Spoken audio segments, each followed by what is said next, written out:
Okay, so welcome to the first episode of the Eclectic Polymath Podcast.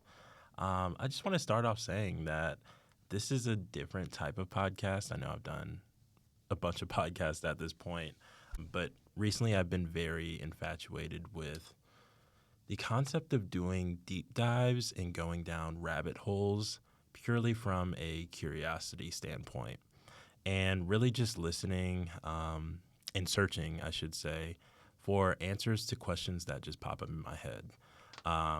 It can be from the current political state that's going on right now, the current wars that are happening right now, and I mean wars plural.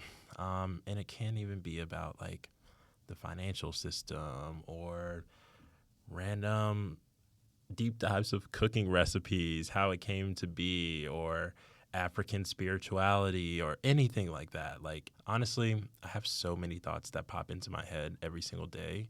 And I've always been like, man, I wish I could just like go down a rabbit hole. And I do. I definitely do. I've spent a lot of time combing through Reddit, combing through the interwebs, Twitter, Instagram. I love long form video podcast where people break down topics. Shout out to FD Signifier on YouTube. I think the correct term is video essays. And I think this really came to the forefront of my mind after I watched FD Signifier's video on Tyler Perry. This video is 4 hours, but even before I saw the whole video, just looking at the level of depth that is needed to discuss someone like Tyler Perry, and from the perspective of a Black American and a Black American male as well. Before I even got into the video, I was like, man, this is the type of deep dive that I enjoy and that I would love to share with other people. Because, Tyler Perry in and of himself is a very interesting figure. But that's neither here nor there. I am doing this as a bit of a descriptor to what motivated me to start this podcast and the interesting, unique, and potentially innovative way of doing this podcast. So I'll just get into it. As you all know, I love some AI. I know at this point in history, this is kind of controversial, depending on who you ask. But I do view it as a tool to be very liberating as well as democratizing for information. I do think the internet era has been great for information, but I think there's a layer on top of information called intelligence. You can have all the information in the world, but if you don't know how to access it, or if it's not compiled in the right way, or sources aren't verified, like, I think that's why we end up in a period of disinformation and misinformation. Yeah, information's out there, but is it good information? Is it false information? These are all questions that we have. But I think with the new layer of AI coming in, we are able to add a level of intelligence on the information age. And I've really been experimenting with this and experiencing this through utilizing a feature called deep research. And this is a feature that is available pretty much on every major AI platform, whether that's your ChatGPT, your Claude, your Google Gemini. There's also Perplexity and Grok. I don't really use Grok too much. I use Perplexity mostly for daily news. My go-tos are Claude and Chat right now. And Gemini here or there too, especially in the apps or the maps feature. But one thing that I've been doing a lot recently, whenever I have a thought about, man, I really wonder, what is this about? I would love to learn more about this. For example, and this is kind of skipping through a little bit, but I recently started rereading the book, The Three-Body Problem, something that's been going on. It is Friday, April 24th, by the way, 2026. And something that's been happening recently that has come to, I guess, the mainstream's attention is disappearance or the strange deaths of scientists around the world. And I'm not necessarily going to get into conspiracy theory land. I'm just stating the facts of what has started to pop up recently in the past maybe 2, 3, 4 weeks. And it's just been interesting. And I think because of that happening, I don't even want to over-index on it because I'm like, man, that shit's crazy. But also, it reminded me of the book, The Three Body Problem, because this exact same thing happened. And this is kind of how the book started off. And yeah, I started rereading this. And then I kind of forgot that the opening scene isn't even like present day. It's during the Chinese Cultural Revolution. And I didn't know very much about the Cultural Revolution. The scene that's painted, it was like a square where young children were beating up older professors, their old teachers, their old neighbors and stuff like that. And I was just reading and it was very visual. And I was like, man, this is crazy. Like, is this purely fiction? But no, I know that there was a Chinese Cultural Revolution. I just don't know too much about it. So yeah, this thought in my mind about, hey, I do these deep research reports on whatever topic that comes to mind. Could I make a deep research report into a podcast? And I think this is where the excitement around AI for me personally really comes to head, because I think there's so many different individual lanes within AI that you can really cater it to your own best use case. However it suits you. If you just want to use it for cooking recipes, great. If you want to use it for a robust search engine, great. If you want to vibe code your next startup, great. If you want to do deep research and make podcasts, you can do that as well too. So the potential is really limitless, and I love that, and I love that that's a thing. So one of the ways that I have been using it a lot over the past couple of months has been to create audio descriptions of sources. And like I mentioned, there's the ChatGPT of it. There's the Google Gemini, all these other platforms. There's a Core 5 in my mind. But then there's a wonderful tool called Notebook LM. And this also sits under Google. And now they're integrating it into Google Gemini and Gemini into Notebook LM.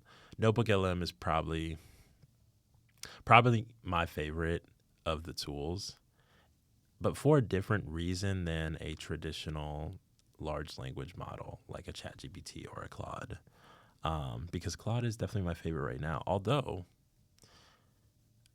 OpenAI is definitely making a comeback right now. This is another conversation for another podcast, by the way. Tune into the Approachable AI podcast if you would like to hear more AI-specific things. But Notebook LM has been amazing for me so far. Essentially, you can provide it sources, whether that's a website or a whole book text, or a file that you have, a PowerPoint, anything. And it's only going to source from the materials that you provided. It's not going to do, hey, let me search the internet and see what other people are saying. No, it's not going to do that. It's grounded on your own sources. So it really opens up the aperture to be able to do deep dives on the things that you provided. And the reason why I find this very fascinating and super helpful is because that hallucinations have been a thing with AI, and I think that's a lot of the reason why people are a little anxious and skeptical of it and the outputs that it provides, once prompted, by the way. But yeah, I find it very helpful, and it's kind of opened up the aperture of my mind to think about how can I use this to get even smarter, to learn more, to educate myself, to entertain myself, to anything. And Notebook LM just keeps getting better and better. One thing that they've done, or a couple things that they've done over the past month or so, has been, maybe like the past 3 months, has been adding in the ability to create creative outputs based on the sources that you have. So, of course, you can just drop in a textbook and say, hey, I'm looking for more information on chapter 17 that's talking about the Industrial Revolution. Cool. And it's going to give you that like in chat format, just like a Chat GPT or a Claude. But you can also build out specific things that will help you ingest the information in a different way via this feature called Notebook LM Studio. And some of the options that you can create a whole slide deck that will kind of consolidate the information from the sources that you provide, and create a slide deck that explains all of the things that were mentioned in there. You can create a mind map that essentially breaks it out into specific topics discussed in the sources. You can do an infographic that's just one picture of a summary of the sources that you provide. You can do a quiz. You can do flashcards. You can do a data table. You can do a report. But two features that I've really been enjoying, actually one feature mainly. I'm a podcast guy, if you couldn't tell. But you can also create a audio overview and a video overview. And you might be asking, what do you mean by that? An audio overview or video overview? And essentially it allows you to make a podcast like I'm talking to you right now, a AI generated podcast on the sources that you provide. And you might be wondering, okay, well, who's talking to me in this? It is an AI generated voice. AI generated voices, I should say. So in the style of a podcast, you will have a male host and a female host. Once you create this audio overview, you can put your sources in and you can ask to make an audio overview. It asks you what format do you want this in? Do you want a deep dive? Do you want a brief, which is like a bite-sized overview? Do you want a critique? This is a expert review of your sources. Or do you want a debate, thoughtful debate between two hosts? You can choose what language you want it in. You can choose the length. Do you want it short? A default kind of like medium. I haven't done short before. Short will probably be like 5 to 10 minutes. Default is around like 17 to 25. And long has ranged from anywhere from 40 minutes to an hour 15. Then you can give it specific information on what the AI host should focus on in the episode. And then you generate it. And it takes a little bit to cook up. But you can go off and do something else, and then maybe in about 20 minutes come back, and it's generated for you. And when I first did this, I did it a couple times before I got the idea to start my own podcast with this.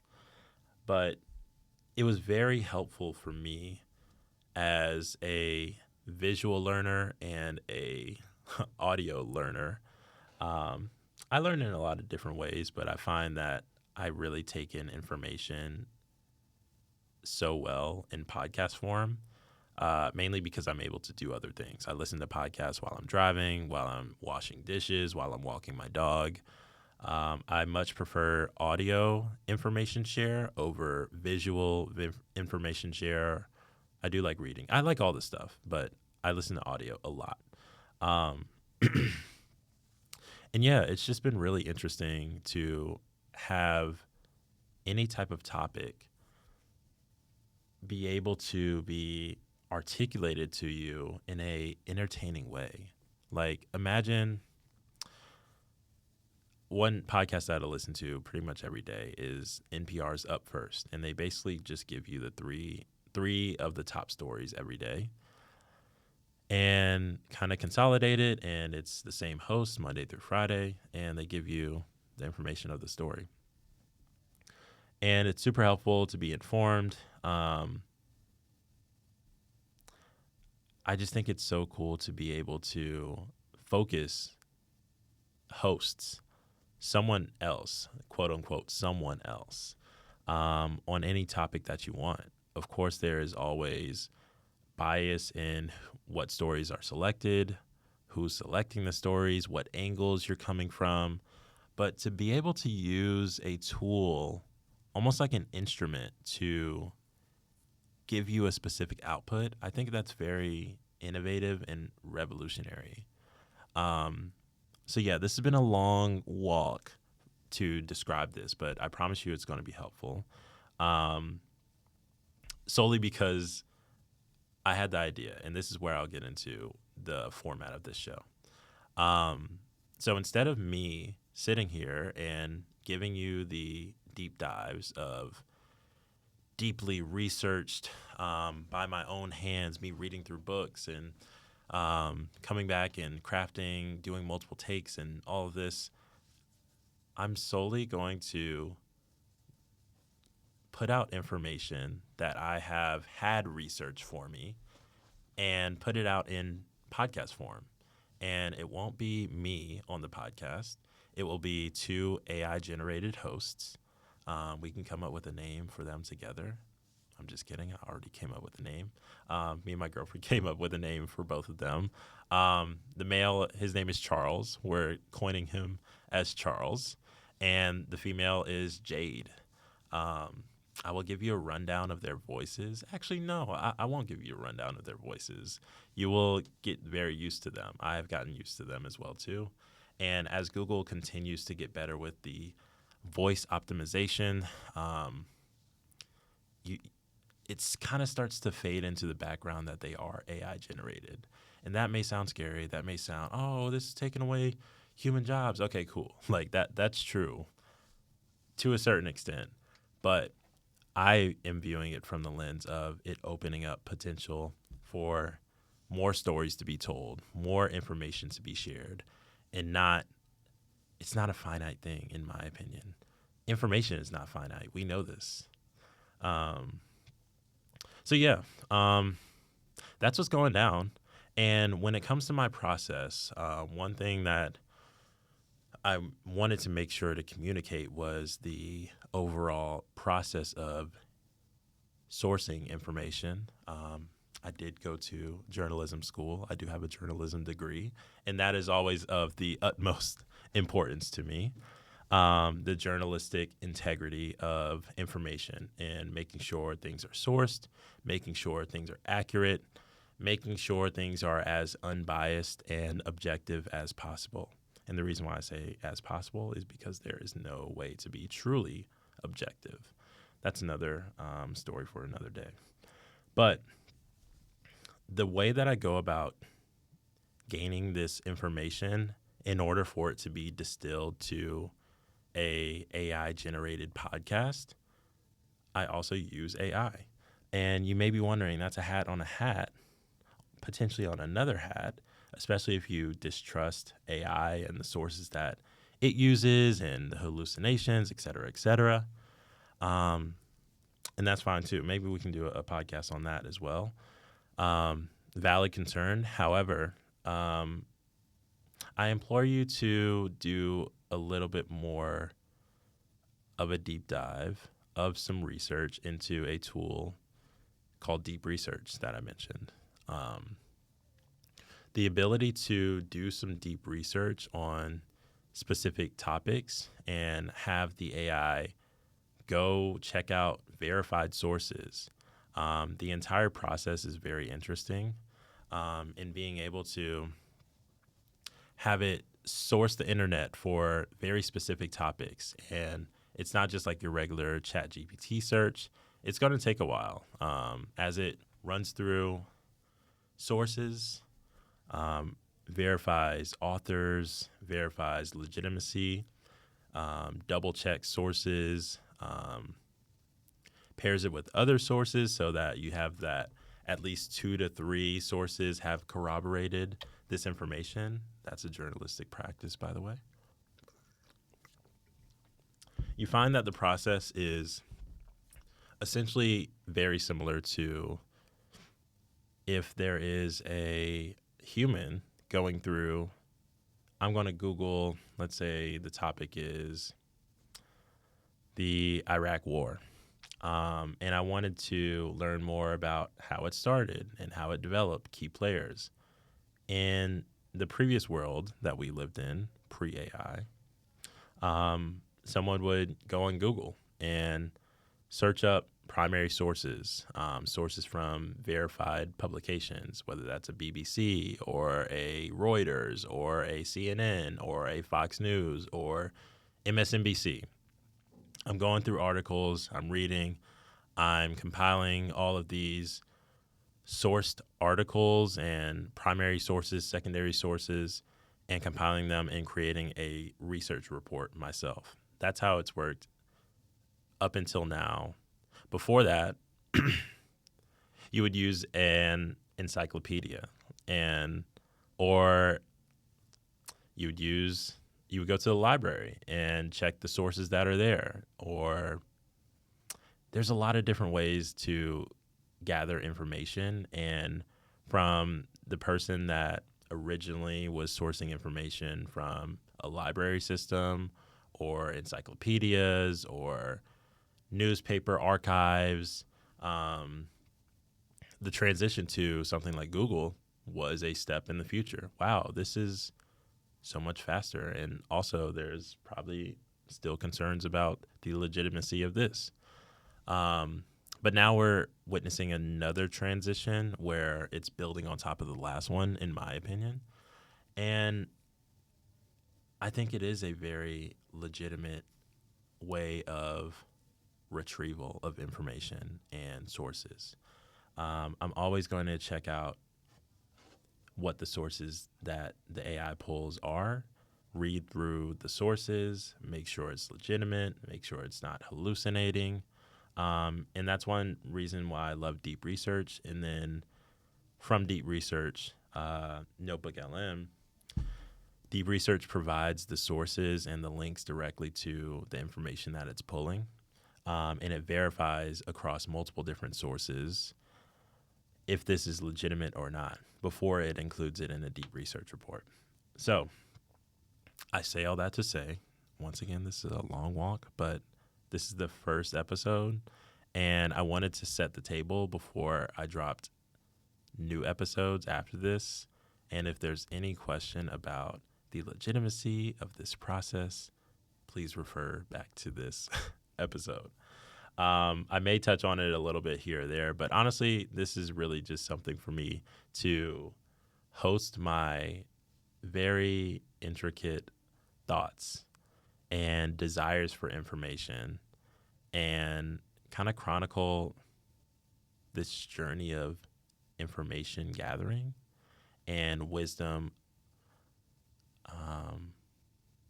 acquisition.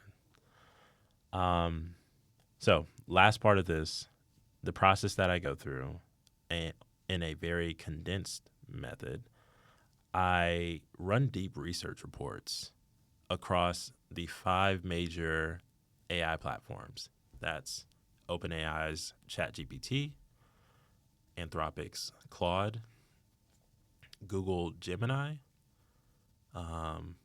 Perplexity. I don't know who owns Perplexity, actually. Let's check this out.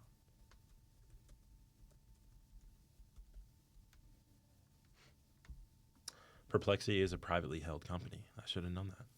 But yes, Perplexity.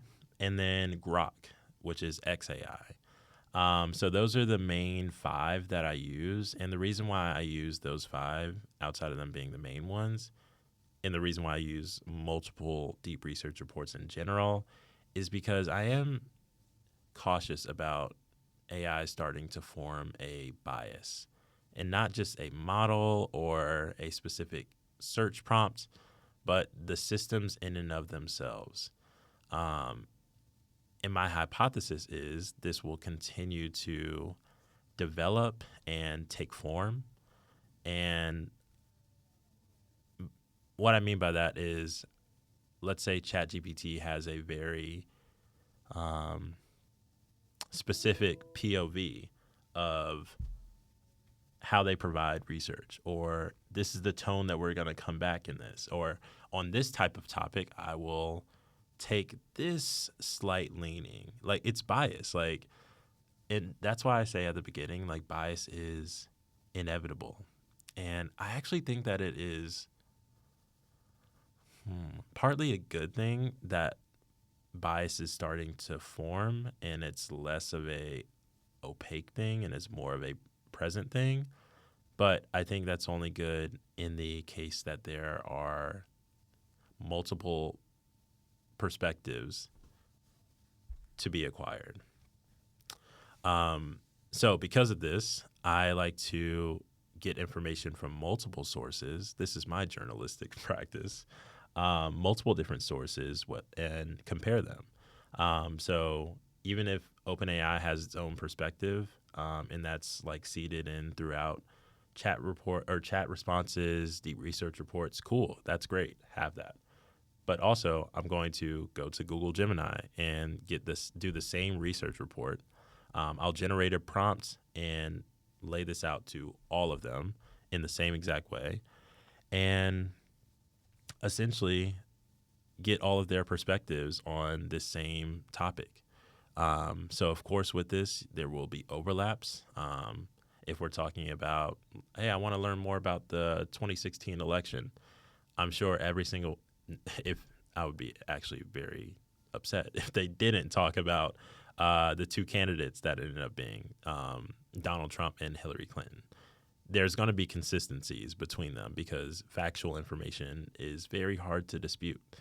But I've noticed that sometimes a platform will go in different directions or surface information that another one didn't, or leave out information that another one didn't, or come from a different angle than, like, there's just nuances. And I actually welcome those nuances and I actively look for those. But that's why I compile multiple POVs essentially via deep research reports via each of these platforms.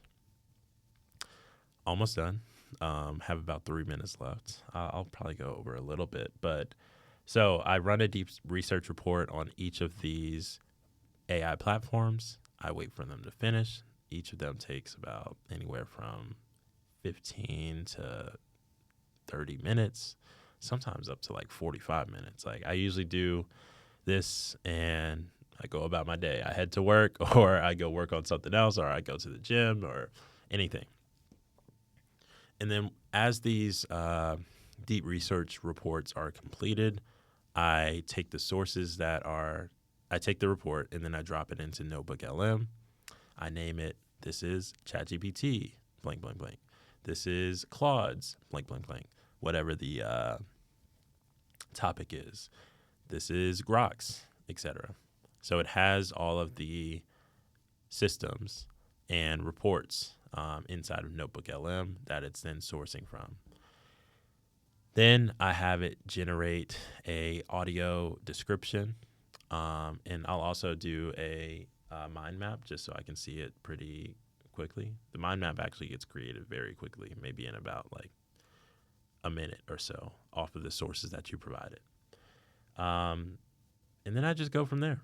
I will always listen to the output before I put onto this channel to make sure it's hitting in the way that I envision, or hitting on the topics that I described it to,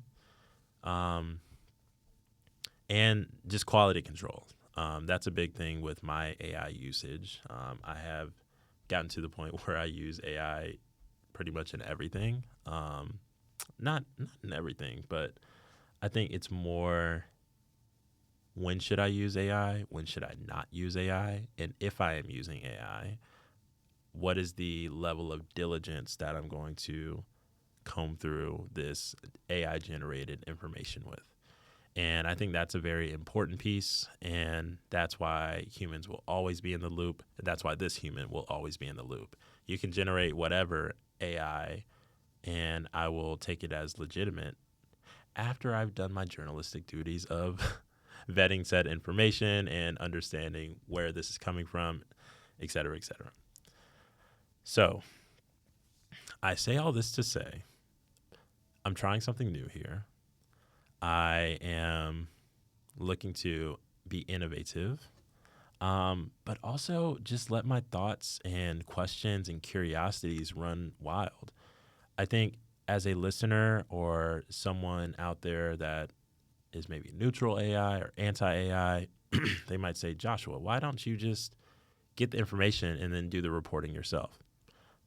That's a good question.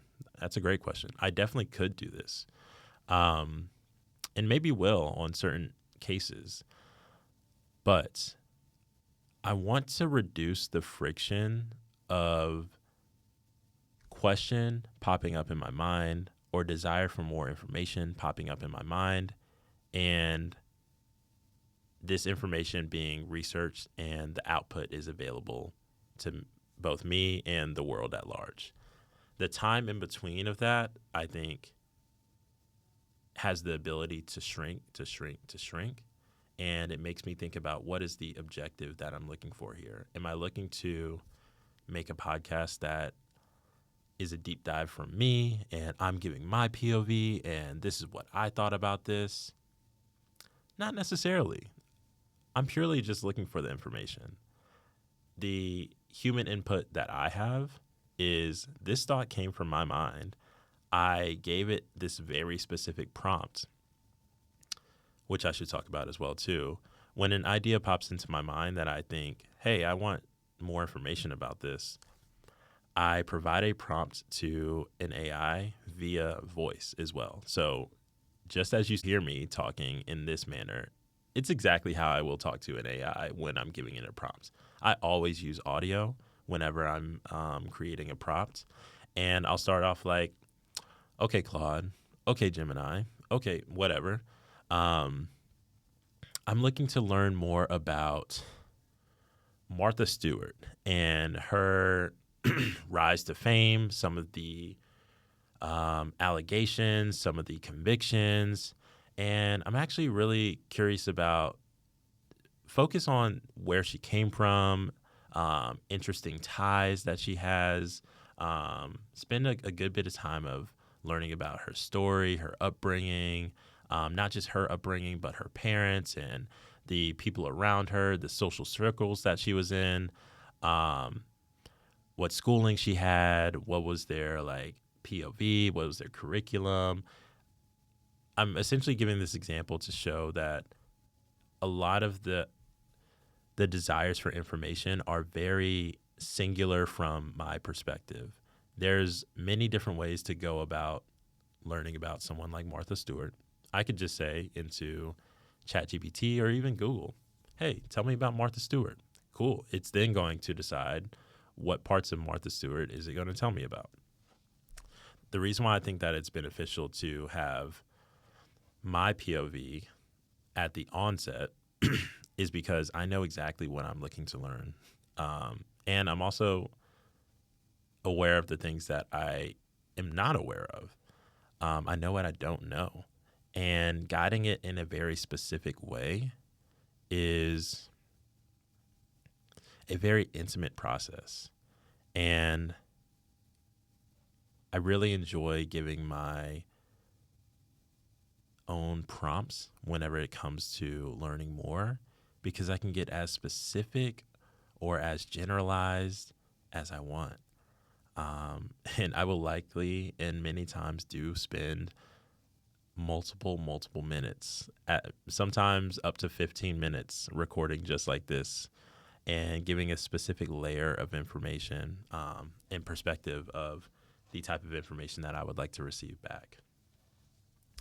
So I do this and I stop the recording. I usually do it on voice memos on my phone, and then I'll drop the transcript into the AI, and then I'll tell it to run a deep research report.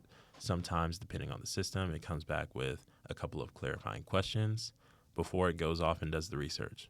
Then boom, once it does the research, or once I input the prompt, I wait. And then once it's done, I drop the output into Notebook LM, and then I wait for the audio overview to be generated, and then I listen to it. I figure out if it is hitting on what I was looking for, and then I upload it directly to the Eclectic Polymath. Let me say that again. The Eclectic Polymath Podcast. And I come up with a little bit of a description for the show, give a little personalization to it, find some cover art for it that's relevant, and then I put it out there. And that's really it. So yeah, that's my process. Thank you for listening to this whole thing. I wanted to start this off by just describing exactly what I just did. I will give a intro to each show before. Actually, no, yeah, I'll give a intro to each show, just to have that personal intro of, hey, this is Joshua. This is the Eclectic Polymath Podcast, and give you a little bit of description as to what made me want to do a deep dive on this specific topic, because that's the thing. These topics will be very random. My mind works very interestingly. Random things pop into my mind. Sometimes it's current events. Sometimes it's based on a movie I just watched. Sometimes it's a dream that I had.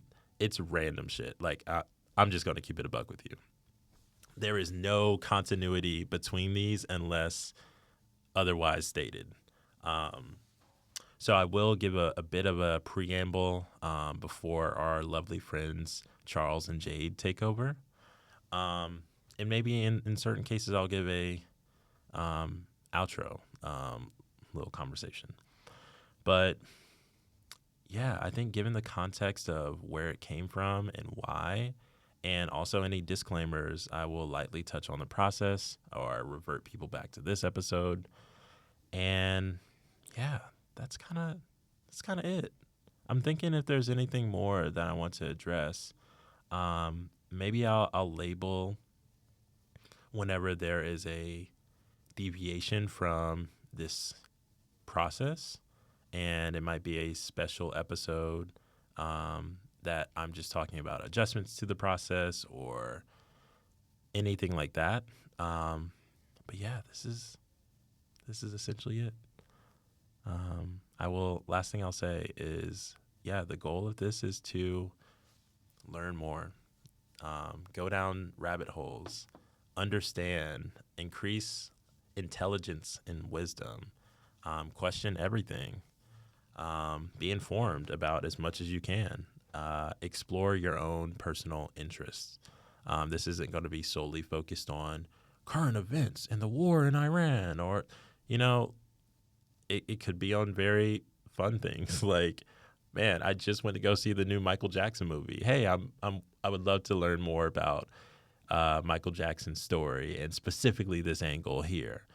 I love Michael Jackson, by the way, and I do know a lot of things about Michael Jackson, but that has been a thought, and I may run that immediately after this, so stay tuned. Or it may be, hey, this war in Iran is going on, and I'm wondering, what is it that, I don't know, Iran believes as a country? What is their media landscape like? Who are the major players in this war? Who are the major players on Trump's cabinet right now that are making decisions?